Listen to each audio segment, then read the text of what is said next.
Hello friends, my name is Chaitanya Patke and welcome back to my YouTube channel. In this video, we are going to analyze the 4 days play of the second test between West Indies and South Africa, which played at the Wanderers in Johannesburg. A comprehensive victory for South Africa, and West Indies will be very disappointed. The fans of the West Indies cricket team spread across the islands will be very disappointed with this pathetic performance. I would say that's very mildly to put it from the West Indies.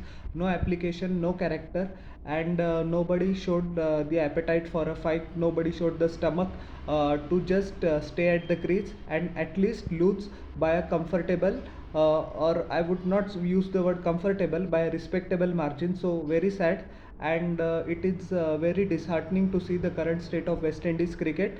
They used to dominate in T20 few years ago, but that is not the case now. And in Test match cricket, it has gone all downhill since 2005-6. So a lot of things to ponder for Ram Naresh Sarwan, the new chief selector, and he's off to a shaky start, I would say, and no application whatsoever by the batsman. And the past and the previous legends would be fuming to see the current state of West Indies cricket, but that has been going on for a past few years. But I think this is a new low. 106 all out while chasing a target of 390 odd, 391 runs to be precise, is not a good reading at all. South Africa managed their tail wagged a bit towards the latter stages of the first day. Unfortunately, their skipper Temba Bavuma couldn't get a well-deserved 200.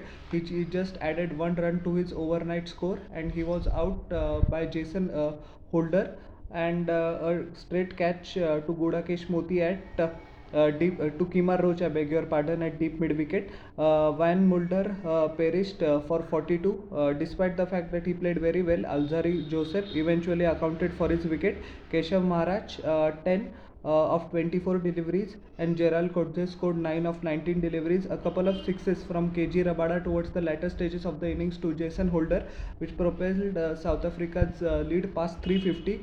5 extras in the second innings of South Africa given by the Windies bowler. South Africa were all out for 321 in 100.4 overs to be precise. West Indies set a target for the Windies bowlers. The pick of the bowlers was Jason Holder. In 19.4 overs, gave away 2 maidens, 48 runs, 3 wickets. Kylie Mayers also bowled wonderfully well. Excellent line and length, good movement of the seam for him as well, and he could swing a ball a bit. So West Indies have found a genuine talent right there. But once again, that is the problem with many of the West Indies players. Talent is quite evident, but that journey from talent to potential and to performance, it's very hard, and the lack of application might be a worry for the batsman. We will come to it a bit later. Refer 17 overs, 5 maidens, 46 runs, 3 wickets.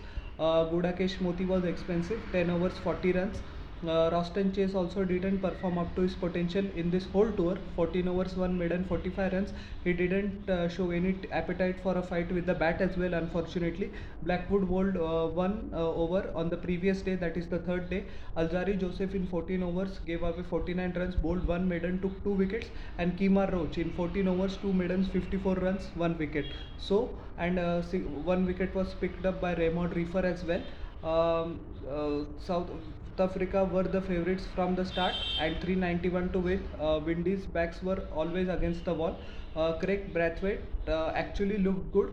2 fours outside the off stump, 1 off the pads, but the ball of KG Rabada, which kept low under him, he was caught straight in front of the stumps. LBW Plum, Tejnarayan Chandrabal actually went nowhere in this innings. It is quite evident to see that he was in huge pressure, and Simon Harmer eventually accounted for his wicket. Catch to Dean Elgar in the second slip. The ball ricocheted off Heinrich Larsson, and a very out of character and out of sort innings. Raymond Reifer once again couldn't show any heroics with the bat. A golden duck. KG Rabada eventually got him. Jermaine Blackwood also one straight boundary of KG Rabada, which looked very good to the eye, but nothing more than that. He was out by 4 by Simon Harmer once again. He was a very stupid shot to play at that moment, despite the fact that you know that Windies is in deep trouble.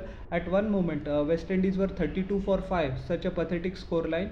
Roston Chase, again a golden duck, 6 ball. He was bowled by Keshav Maharaj. Unfortunately, Keshav Maharaj injured himself while celebrating the wicket, and it is estimated now that he is out for at least 6 months. He will require surgeries on his ruptured Achilles heels, and he is in fear of missing out on the World Cup. So self-inflicted injuries.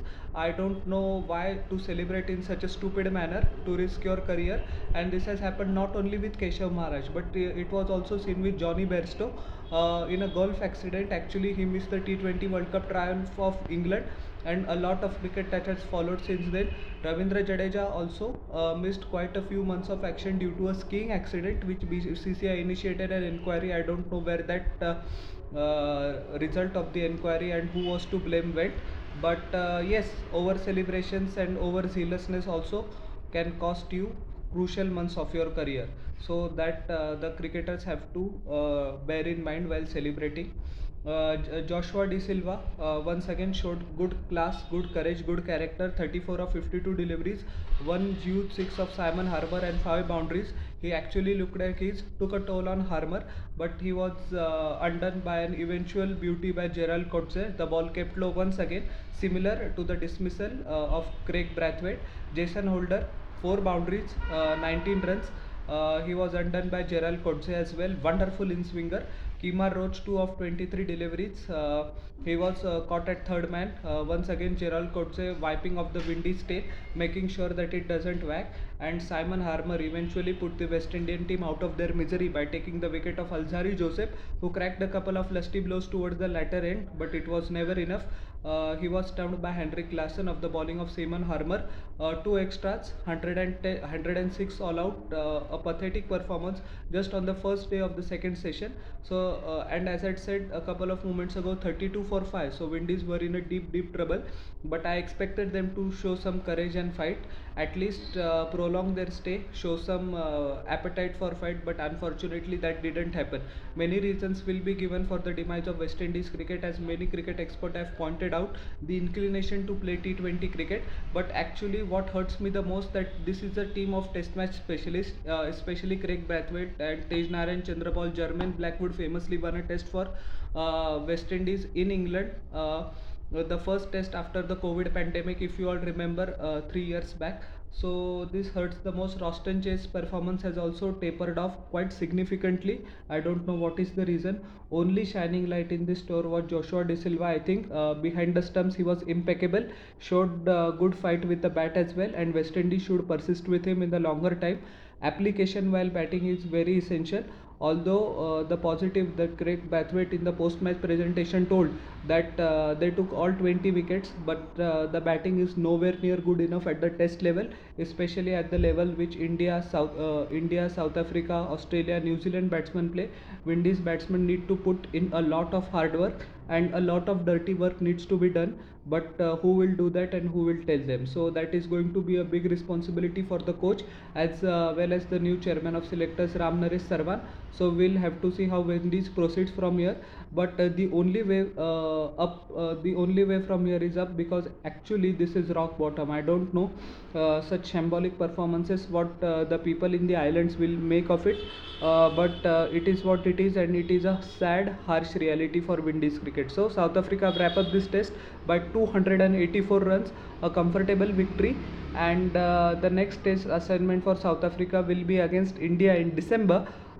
Till then South Africa does not play any test cricket. So this victory will give their bowlers especially a huge boost of confidence. Temba Bavuma was named man of the match for his wonderful 100, and we'll see how South African cricket progresses from here on. But the signs are looking good under the new coach Shukrad Quadri. So how did you like my analysis of the 4 days play and the second test overall? Please tell in the comment section below, and don't forget to like, share and subscribe to my channel and press the bell icon for further notifications. We'll meet in the next video. Till then everyone, bye, and humbly requesting you all once again, please subscribe.